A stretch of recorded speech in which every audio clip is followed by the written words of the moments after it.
this video, I will explain you how to create animation questionnaire. Click add-on Coffee Form and load from template. You can search animation questionnaire. After you found it, click load selected template, and then you can check the dashboard, responses, questions, and settings. After you refresh the page, click Coffee Form and get link. You can click continue and then go to your account, click advance, and then go to Coffee Form, and then just click allow.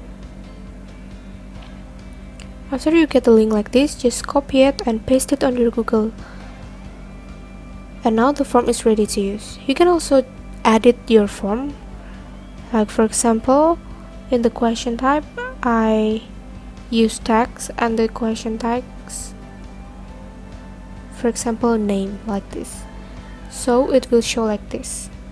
You can also change, for example, for the date, and don't forget to change the question type into date, so the audience can pick the date easily from the calendar.